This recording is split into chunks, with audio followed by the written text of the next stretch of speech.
Salut à tous et bienvenue pour cette vidéo sur la ceinture T-Belt de chez BBM. Nous allons voir quelles sont ses caractéristiques, pourquoi elle mérite le détour, et enfin, je vous donnerai mon avis. Mais avant de commencer cette vidéo, je tiens à remercier Etaniel83, qui est le premier tipeur de la chaîne. Un grand merci à toi. Allez, c'est parti.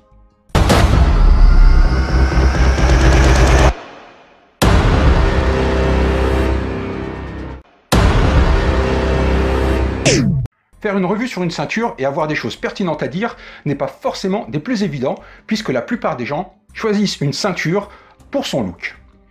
Certains, comme ceux qui sont amenés à passer régulièrement par des portiques de sécurité, vont peut-être chercher une ceinture sans partie métallique. Ceux qui ont du matériel accroché à la ceinture en préféreront une plutôt rigide. Dans l'univers de la préparation, les personnes aiment avoir sur eux du matériel performant et pouvant avoir une utilité dans diverses situations. C'est le cas avec cette T-Belt qui, de plus, est une marque française et fabriquée en France.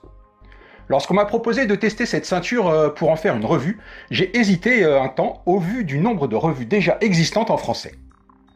J'ai finalement accepté en me disant que j'allais essayer de voir de plus près pourquoi cette T-Belt est résistante et si c'est aussi pertinent que ça. La caractéristique principale de cette ceinture est qu'elle est ultra solide. C'est en fait une sangle de polyester tubulaire d'une largeur de 35 mm, ayant une résistance supérieure à 3000 décanewtons à la norme EN 556 de mars 2007. La boucle est en inox 304 avec polissage électrolyte et gravure à l'oxygène. Quant aux coutures, elles sont de sécurité polyester continue haute densité. Je suppose que pour la plupart d'entre vous, cela ne vous parle pas plus qu'à moi. Alors qu'est-ce qui se cache derrière cette description? L'idée à la base de la T-Belt vient de la récupération de la ceinture ventrale d'un baudrier, d'où l'utilisation d'une sangle. Le choix du tissage tubulaire était implicite puisque supérieur en solidité au tissage plat. Le dessus et le dessous de la sangle étant reliés l'un à l'autre par des fibres supplémentaires, rendant la sangle plus compacte et améliorant encore sa solidité tout en lui évitant de rouler sur elle-même. La norme EN 566 de mars 2007 est une norme européenne qui spécifie les exigences de sécurité et les méthodes d'essai relatives aux anneaux utilisés en alpinisme et en escalade. Le fait que la ceinture soit à cette norme implique un niveau de qualité minimum pour qu'elle puisse être utilisée en escalade. Cette norme a été révisée le 29 avril de cette année. Par rapport aux documents remplacés, les références normatives ont été modifiées. Un essai de résistance à la traction a été introduit, ainsi que le marquage. Et les informations fournies par le fabricant ont été complétées. Par contre, je n'arrive pas à faire le lien entre leur site qui donne sur la fiche technique une caractéristique de résistance supérieure à 3000 décanewtons, qui est une mesure de force, et dans le descriptif, une résistance de 2200 kg, qui est une mesure de masse. Mais quoi qu'il en soit, on comprend que cela résiste fort. L'inox retenu pour la boucle est le 304. Il existe deux types importants d'inox. Le 304, dans lequel le nickel et le chrome sont additionnés, et le 316, dans lequel on a également ajouté du molybdène pour une résistance à la corrosion supplémentaire. Les produits en inox 304 sont utilisables à l'intérieur et à l'extérieur, mais ne doivent pas être posés dans une atmosphère polluée. Zone industrielle, portuaire, piscine, industrie chimique, étable, etc. Alors que les produits en inox 316 sont utilisables en milieu agressif, bord de mer, piscine, etc. Le polissage électrolyte de la boucle est un procédé électrochimique de dissolution de la couche superficielle. Il provoque une réaction chimique de dissolution de quelques microns de la surface, en priorité sur les points de rugosité. Il permet de rendre la surface plus lisse et brillante et de supprimer les incrustations d'impuretés liées au polissage mécanique ou à la fabrication de la pièce. Cela permet de traiter des surfaces géométriques très complexes, d'éliminer les impuretés et tensions, et cela accroît la résistance à la corrosion par des surfaces saines, empêchant l'adhésion des dépôts. Enfin, pour les coutures, elles sont faites avec un fil continu haute ténacité 100% polyester. Ce fil résiste à des acides doux, aux rayons du soleil, résistance thermique, et à l'abrasion. Il est très utilisé en sport extrême qui requiert de la solidité ou pour les textiles lourds. Bon, On a vu qu'on a une ceinture bien solide et que vous ne la ferez pas craquer, quelle que soit l'ampleur des gueuletons que vous allez enchaîner.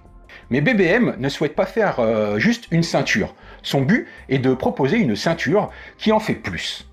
Ainsi qu'aime à le dire son créateur, la T-Belt, en plus d'être une véritable ceinture et de tenir votre pantalon, elle peut également servir à lever, tirer, fixer. Et comme je l'ai dit précédemment, cette ceinture est une sangle aux normes d'alpinisme et par conséquent, elle peut aussi servir à tout ce que l'on peut faire avec une telle sangle. Pour commencer, tenir son pantalon.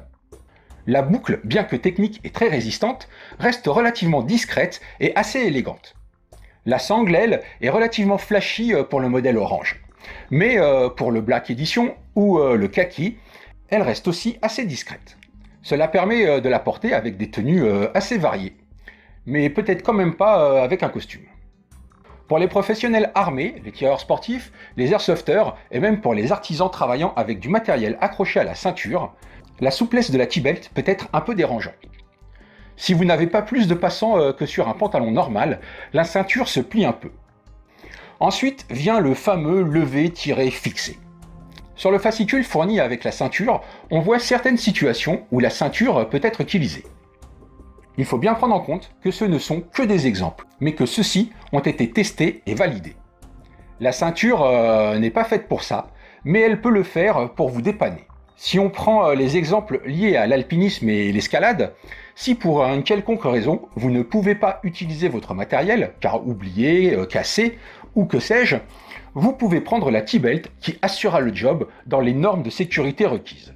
Idem avec les exemples de portage et de fixation.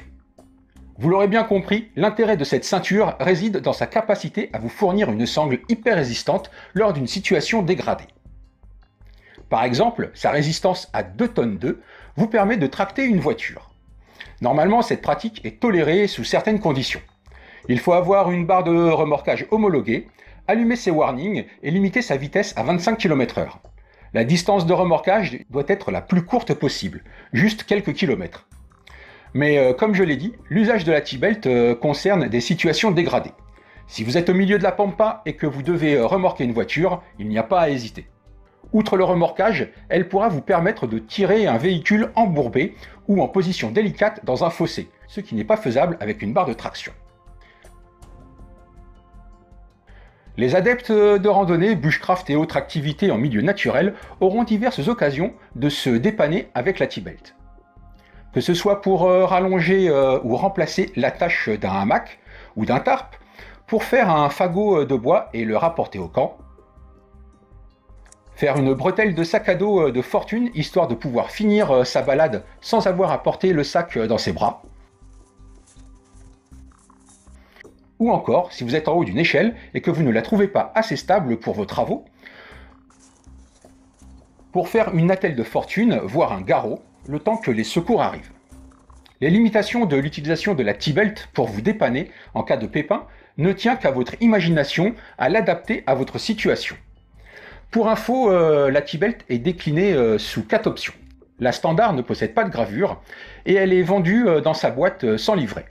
Elle a les marquages et coutures orange. La Premium possède une gravure sur la boucle et elle est vendue dans une boîte avec un livret. Elle a les marquages et coutures orange ou kaki. La Pro est comme la Premium avec en plus 2 mousquetons. Elle a les marquages et les coutures orange et kaki. La Black Edition possède une gravure sur une boucle noire et elle est vendue dans une boîte avec un livret. Elle a les marquages noirs et les coutures grises.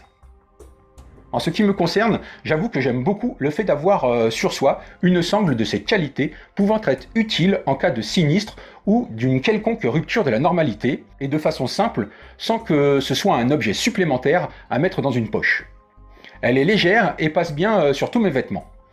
Elle serait encore plus à mon goût si elle était un peu plus rigide.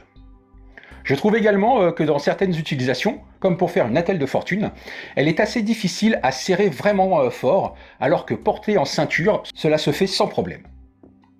Enfin, il faut être conscient que pour utiliser au mieux les possibilités de cette ceinture, il est nécessaire d'avoir avec soi 2 mousquetons. C'est facile si on a un sac, mais pas forcément évident en plein été si on est juste en jean t-shirt. Et bien voilà, c'est fini pour cette vidéo. J'espère que cette présentation de la ceinture T-Belt vous aura permis soit de la découvrir, soit de mieux appréhender sa solidité et les utilisations que vous pourriez en avoir pour vous sortir d'une situation délicate. Comme d'habitude, n'hésitez pas à laisser un commentaire, à mettre un pouce bleu si la vidéo vous a plu et à vous abonner si ce n'est pas encore fait. Partagez et faites connaître la chaîne car ce n'est que vous qui faites avancer les choses. Sur ce, je vous dis à plus pour une prochaine vidéo.